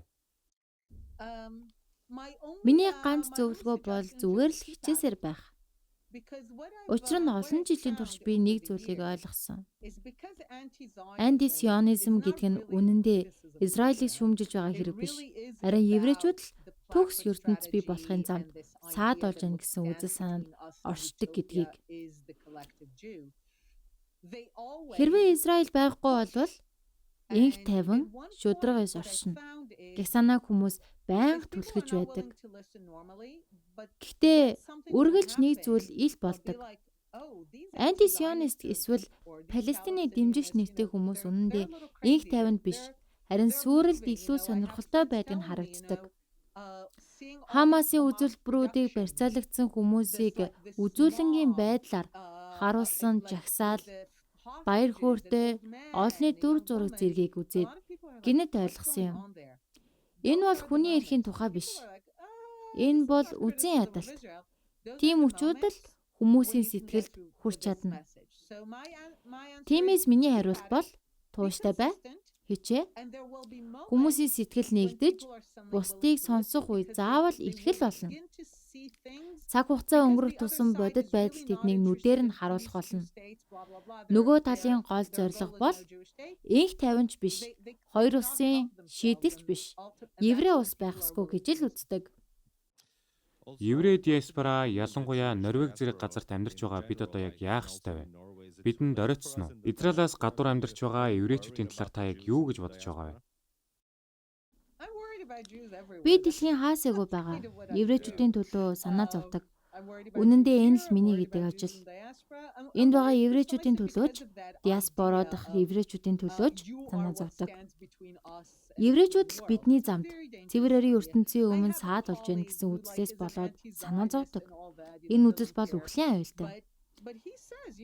Надад нэг хамт ажилтдаг хүн бий. Тэр сионизмын эсрэг Израильч тэм дуртай биш.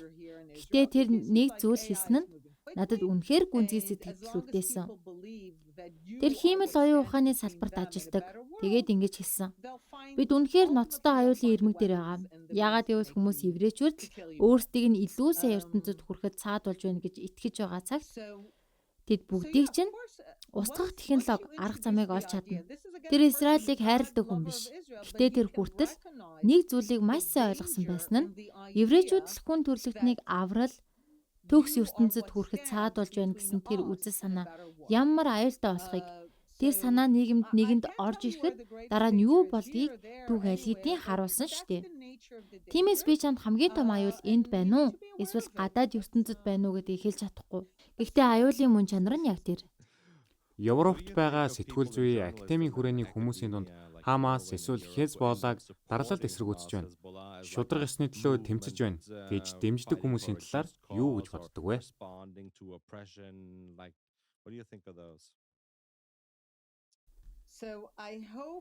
Миний зүгээр л ганц хүсч байгаа зүйл гэвэл тэр хүмүүс еврей ард түмэнд болон хүн төрлөختөнд хэд их хор хохирол учруулахаас өмнө үүнийгээ зогсоогоосой. Миний хүсч буй зүйл гэвэл тэр л байна. Хэрвээ Ослогийн хэлэлцээрийг 2001 онд Кемп Дэвидэд ерөнхийлөгч Клинтоны санал болгосон тэр хувилбарыг хүлээн зөвшөөрсөн бол бид одоо инх тайван болон хоёр улсын шийдэлд хүрэх байсан уу? Тэр бол ерөөсөө оршин байгаагүй хэс хүрлэл юм. Яагаад гэдгийг миний өмнө хэлсэн бүх зүйл тайлбарлана. Палестинчууд гарын үсэг зурах боломжгүй байсан. Ослогийн хэлэлцээр анх боломжтой байсан шалтгаан нь палестинизмын гол зарчмуудаас татгалзахыг тэндээс шаарддаг үед оршдог. Тэдэнд буцах эрх буюу right of return эсвэл мөнхийн дөрвүүч гэсэн үзэл санаанаас татгалзах шаардлага байгаагүй. Тэр асуудлуудыг дараа шийднэ гэж хойш тавьсан учраас тэд Ослогийн хүрээний хэлэлцээд гарын үсэг зурах боломжтой байсан юм.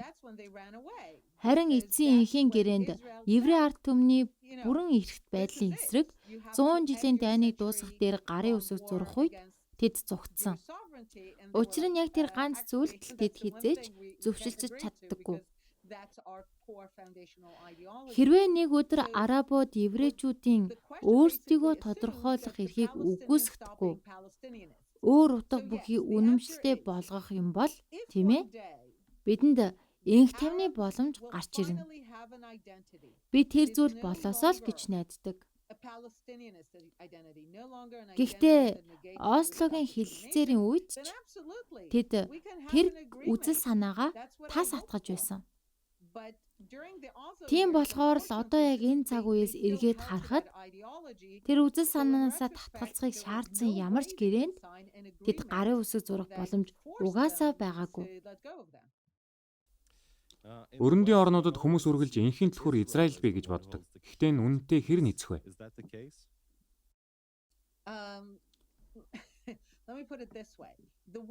Израиль энхийн түлхүүр гэж үнэн хэрэгтээ ганц л утгатай. Хэрвээ Израиль алга болчихвол энэ зөрчил дуусна. Гэхдээ ингэж дуусах нь инх тайван тогтсны улмаас биш. Тэмцэх еврейчүүд үлдэхгүй болохоор л дуусна гэсэн үг. Үүнээс бусдаар бол Израиль хизээж асуудлын гол шалтгаан байгаагүй. Израиль үргэлж хоёр улсын шийдлийг хүлээн зөвшөөрж ирсэн. Түүний нэг нь еврей улсын хувьд оршин байх нөхцөлтэйгээр. Харин нөгөө талд нь арабуудын хувьд хэрвээ тэр хоёр улсын нэг нь еврей улс байх юм бол ямар ч хоёр улсын шийдлийг байнга няцааж ирсэн. Энэ л эвлэршгүй зөрчил болоод байгаа юм. Болоод байсаар ч ирсэн. Бидний нэг буулдгүй шаардлага еврей улсын оршин байх ёстой гэдэг. Тэдний нэг буулдгүй шаардлага нь еврей улс орчих ёсгүй гэдэг. Таны хувьд Газаг цаашид яг яах ёстой гэж боддог вэ? Хоёр улсын шийдэл, эсвэл нэг улсын шийдэл, эсвэл бүр өөр ямар нэгэн хувилбарыг зөв гэж та бодож байна уу?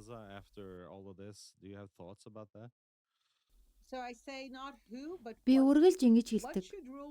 Газаг хэн захирах нь чухал биш. Харин Газаг юу захирах ёстой вэ гэдг нь л чухал. Еврей улсыг устгахыг хүсдэггүй хүчин л захирах ёстой. Энэ л ганц нөхцөл. Хэрвээ тэд үнэхээр еврей улстай зэрэгцэн амьдрахыг хүсэж байгаа бол бид зөвшөлтөд хүрэх боломжтой. Йордан, Египт эсвэл хинтээч. Гэхдээ Газаг еврейчүүдийн бүрэн эрх байдлыг үгүйсгдэг үзлээр захирж байхад Газа дайны тавцан дээр үлдэнэ.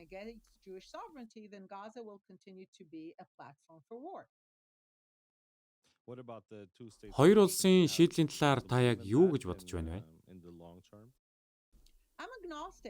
Би тодорхой итгэл үнэмшилтэд тогтсон хүн биш.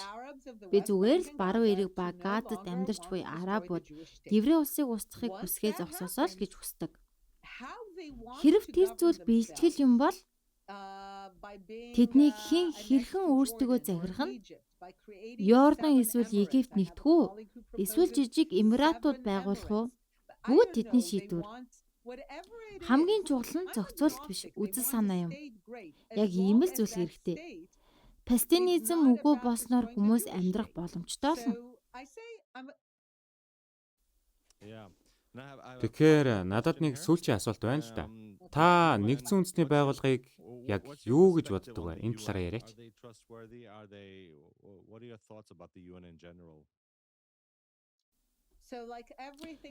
Палестинизм бүхнийг барьцаалж авдаг. Онгоцноос эхлээд нэгдсэн үндэсний байгууллага мэт байгууллагыг хүртэл. Учир нь энэ бол хорлон сүйтгэх шинжтэй үзэл санаа. Энэ үзэл санаа хаана байна? Йордан, Ливан, Газа зурус гэх мэт тэнд сүрэл нүрэлдэг. Энэ үзэл санаа нэгдсэн үндэсний байгууллагыг бүрэн ялцруулсан. 1970-ад он зөвлөлтүүд болон мусульман орнууд палестинизмыг нэгдсэн үндэсний байгууллагад оруулж ирснээр түүний Юсуф түүний гол цөмийг устгасан. Тэр цагаас хойш нэгдсэн үндэсний байгууллагын байгууллагууд дотроосоо ялзарч үзэл сурталт автсан. Тэгэхээр нэгдсэн үндэсний байгууллагыг аврах миний галзуу санаа гэвэл энэ. Учир нь нийгэм ухаанаа алдаж еврейчүүд л биднийг авралт хүрэхэд саад болж байна гэж итгэж эхэлмэгц тэр нийгэм өөрөө нуран ундаг. Тэгэхээр хэрвээ нэгдсэн үндэсний байгууллагын ширээний ар еврей улс өөрөө суух юм бол тэр байгууллага еврейчүүдэд хэтэрхий анхаарлаа хандуулахаа болж эцдээ жинхэнэ зорилгод дайн сэргээгээс сэргийлэх буцаж очиж магадгүй. Миний галзуу санаа гэвэл ийм л байна. Би бүрэн санал нийлж байна уу? Танд маш их баярлалаа. Надад ч бас үнэхээр таатай байлаа. Баярлалаа, таатай байлаа. All right, thanks guys. And Бидний thanks for бэлтгэсэн everybody who's been подкастын listening энэхүү and дугаарыг watching хүлээн авсан the үзэгч та бүхэндээ podcast. Thank баярлалаа. you. I'm Israel. Hi. Absolutely.